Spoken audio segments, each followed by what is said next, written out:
Today we continue our NHL offseason plan series. We're now at team number 26, the Ottawa Senators. What moves do we expect from them this offseason, and what can they do to make sure they're more competitive next year and beyond? We'll discuss all that coming up next.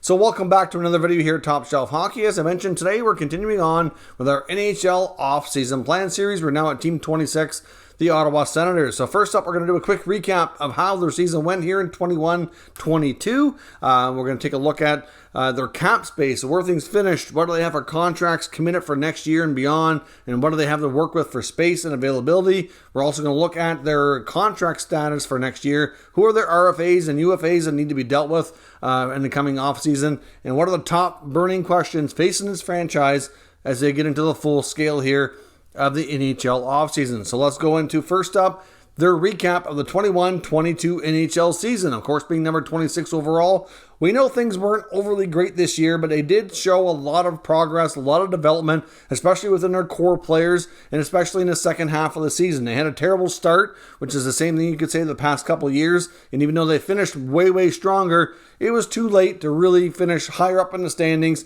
or to really have any kind of shot at the playoffs. And of course, the playoffs were a little bit of a unique beast this year, whereas the gap between the last playoff team and the rest of the Eastern Conference and Western Conference was pretty big, more than we normally see. We didn't see teams missing in the Eastern Conference by like 1 or 2 points like we often see. They were missing by like 20 points or something ridiculous. It was kind of crazy and a little bit lopsided this year. But the Senators finished with a record of 33, 42, and 7 for 73 points. They scored 224 goals for 26 overall, so certainly room to grow in that area. Goals against were a little bit better, 264 for 22nd best. If they can get themselves in the top 15 next year and at least be in the upper half of the league instead of being in the bottom half, that would be a good progress, a good way to go. Clearly, even higher would be better, but at least get that done in one season. Power play was decent. They were 20th overall. 19.3, that can continue to get better. By the end of the year, they were clicking at a much higher rate.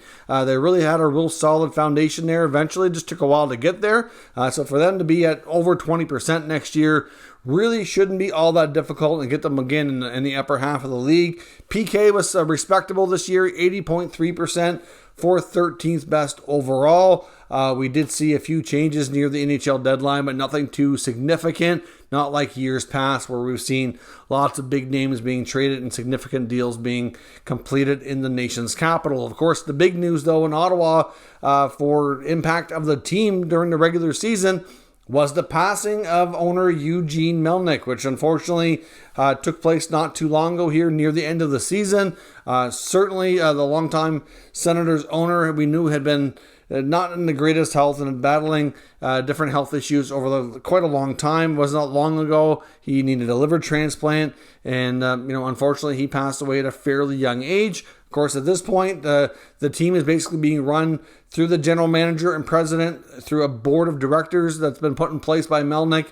And technically, the owners right now are the holders of his estate, which are his 2 young daughters, Anna and Olivia, who are, I believe one's 19 and one's 23. So they're pretty young. And we're waiting for a little bit more of a clarity and long-term vision from those two on what they intend to do. Do they want to hold on to it and all that? And that's something we're going to talk about later in the video as well. But that was the big major developing story here throughout the season, really more than anything else. The Sens also battled a ton of injuries this year. They lost Colin White in the preseason. Shane Pinto went down a few games into it. They had Josh Norris and Thomas Chabot both missed 15, 16 games with shoulder and hand injuries respectively. Like, it was a bad year for injuries, and it had a big toll, along with an early bout of COVID, which really, the Sens and the Islanders, in my opinion, had the worst bouts of it early on based on the teams that were not shut down, and it really had a big impact. They were playing some nights for 8 to 10 games with like half of a lineup, which wasn't really fair, but hey, it's in the past. It is what it is, and it's time to move on. Now, looking at their cap space for 21-22, they finished the year with $10.6 million available. For next year in 22-23, Right now they have 14 NHL contracts in place, totaling $59.1 million. So that leaves them with a total available of around $23.3 million. So that's lots of money, but they do have some big time contracts they need to sort out here. So let's take a look at who those players are between the RFAs, UFAs, and what kind of business do they have to tend to here this year. Looking at the UFA list, there's probably a case of pretty well nobody coming back. They're all players that are likely going to be told to move on, including Chris Tierney, which we already know. He was advised that he wasn't going to be re-signed. Tyler Ennis is a UFA. Ennis was told that to explore other UFA options when the free agency opens, but if he's, depending on where things are at with him and what other moves they make, they might reconsider later, but it's more than likely he'll find employment somewhere, I would think. Zach Senyshyn, who they had picked up from Boston in a trade near the deadline, is a Group 6 free agent, so he becomes a UFA. I mean, maybe they sign him to a two-way deal, maybe. But he did get up to Ottawa for a couple of games, didn't really accomplish much, so I'm not sure if they'll keep him around or not. He is from the Ottawa area. Like I said, if they do sign him, it would definitely have to be a two-way deal. And veterans Clark Bishop and Scott Sabourin are also UFA this summer. Not likely, I wouldn't think that either would be brought back unless they sign Sabourin for the purpose, again, like a two-way deal to play for the Belleville Senators. Now, the RFAs, they got some big-time business to take care of. They have Josh Norris, who, of course, was on pace for a 40-plus goal season. If it wasn't for missing time, he would have been between 40 and 50 goals this year. He ended up over 35, I believe it was. Matthew Joseph needs a new contract. He was acquired for Nick Paul from Tampa, and he fit in real good. He missed the last little bit of the season due to injury, but it was a really nice addition. Speedster Alex Formanton also needs a new contract. It's been a real good development from him the last couple of years too, and certainly probably looks like really Joseph and Formanton probably get bridge deals. Norris, they'd probably prefer to lock him up long term, get him signed something comparable to Brady Tkachuk, which is what the neighborhood that contract's going to have to be in to get it done, because he's just as valuable, just as productive, and in fact put in more goals in the net. So we'll see what kind of deal they work out. Adam Gaudette and Dylan Gambrell also RFAs. I'm not sure what the future holds for either of them. They're about 50-50 to me that they're back. Victor Mete was told he won't be back. He won't be qualified, so he'll be on the UFA side of things once that doesn't happen. And Eric Brandstrom certainly had a good development this year, I think, and will be your RFA here as well. Now, what are the top burning questions facing the Ottawa Senators this offseason? Well, to me, the top burning question is around ownership. What is going to happen with the ownership of the Ottawa Senators? As I mentioned in the opener, we know that Eugene Melnick's daughters, Anna and Olivia, now own the team. Everything's being run through a board of directors that Melnick had put in place. I think the board has 3 or 4 members on it. So we can continue here, in the sense, can operate on a day-to-day basis, but everybody really wants to know the long-term plans, and it's not going to be easy for them to decide. Now, the girls might decide that they want to carry on as is. I mean, I'm not sure that they're really prepared for that. I think, in all honesty, that the most likely scenario is that either they bring in a partner and they sell a portion of the team, they retain part of it, and bring in somebody who can be more hands-on as they complete their education and other things going on with their life, or they possibly sell the team completely, which we don't know. There's been a lot of rumors, and some of it's been confirmed, about interested parties willing to buy the Sens. There's multiple groups that are lining up, looking at possibly making this if the team does become for sale. So there's no shortage of interest that way. And as much as there's a number of outcomes that could come from this, all of it will lead to them staying in Ottawa. And really, I don't think there's absolutely any danger whatsoever of this team relocating, which I know some people like to put doom and gloom on because you had an owner that passed away. But to me, that's the least of their worries right now.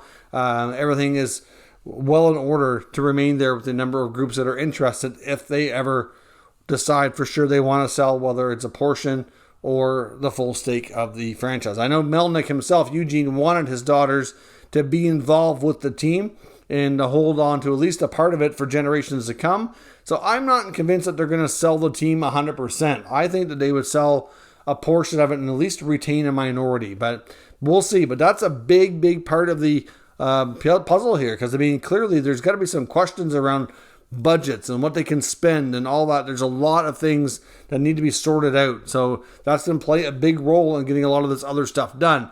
Secondly, the other big question facing this franchise this offseason, and it should be coming to light here and probably in the next month or so, is the possibility of a new arena downtown at the LeBreton Flats development site, which we know that the city had a new bid go out not long before Melnyk passed away. It's believed that the Senators had placed a bid to be one of the tenants involved, to be involved with building a new arena down there. They want, ideally, a hockey arena, which could even possibly at some point become a joint venture where the Ottawa 67s maybe play as well. I know their arena is getting old. We know the Senators, like Anthony LeBlanc, the president, has been pretty open publicly, good relationship with Mark Goody of OSAG, of course, who owns the Ottawa 67s, the Ottawa Red Blacks. They were, some of their members were obviously people who were dealing with Melnyk before and had ended up with a bad relationship or were on bad terms. So it's nice to see them kind of working together again. They recently put in a bid for a joint World Junior hosting possibility, which they're, I think, going to try for a future event because that one ended up going to Moncton Halifax here in 2023. So obviously that new arena is going to be massive for this team, but we know that the bidding process is already in place, but likely during this offseason is when we find out if they're successful, who their partners might be, and how the combination of ownership and arena situation plays out to really move this team forward in all of the off-ice directions it needs to go in. Now, a couple other questions for the on-ice product, though, is who's your goalies next year? For one, can you move on from Matt Murray? Because Matt Murray is not holding up his end of the bargain. He can't stay healthy. He can't play strong consistently. He's all over the place. And to me, they need to get out of that contract if at all possible. I think you need to go with Anton Forsberg and Philip Gustafsson as your goaltending duo next year. Gustafsson himself is going to require waivers. So, I mean, Pierre Dorion had mentioned about carrying 3 goalies, but I don't think that's really ideal. I don't think it's something he really wants to do. But if he can't move Murray, it might be something that he's forced to do because, Murray would be the guy to go on waivers unless he, again, is given every opportunity to play. But they started the season the same way. Murray could not get the job done. And look at the bad start they had. So they have to be very, very cautious with this. But the goaltending situation needs to be sorted out. They got Forsberg signed for a 3-year extension. And Gustafsson, to me, at least he's good enough to stick around and be part of this for at least a little while longer. Matt Sogard is the next goalie in Belleville that really has a ton of potential and could be a part of this, but that's going to be a couple, at least a year or two down the road. They need to give him more time to develop and to get this sorted out. So moving on from Murray and going on with Forsberg and Gustafsson, to me, is what they need to do. But can they make that happen? Now, they could also really benefit from a top 6 forward and a top 4 defenseman. To me, on the blue line, they already know that Victor Mete is not coming back. Nikita Zaitsev needs to go as well, and they need to figure out a way to get a top 4 defenseman. We know Jake Sanderson should jump into the lineup next year and should be ready to play top 4 from the get-go. He's a real solid young defenseman here that there's a lot of expectations on. So when you throw in Sanderson in with Shabbat, that's your 2 left-shot defensemen right there.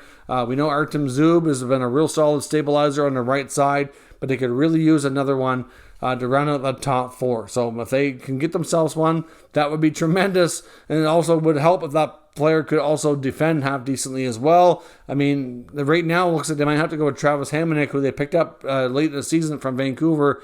And I'm not really sure that's really all that good enough to move the needle when it comes to this team making progress next year. As far as the top 6 forward goes, I wouldn't completely rule out them trading their first round pick, but I'm not sure that it happens either. I mean, really, at the end of the day, if it's involved in a top 6 forward and an impact player that can help them immediately, then it's something they need to consider. I know there was a lot of rumors between the Sens and the Wild around Kevin Fiala the last month or 2 of the season before the trade deadline, so we'll see if that gets revisited. I'm not sure if he will be their target or somebody else, but that's certainly something that Pierre Dorion has made it known. I know Shabbat and Kachuk and all those guys, as they had their exit meetings, that seemed to be the message. They were all kind of saying they really want to see this team add another couple of established players to help them take things a big step forward next year. So can they sort out their goalies, get a top 6 forward and a top 4 defenseman while all that offside stuff like including the ownership and arena, gets sorted out. It's a big offseason for Ottawa. Huge in taking this team in the right direction. So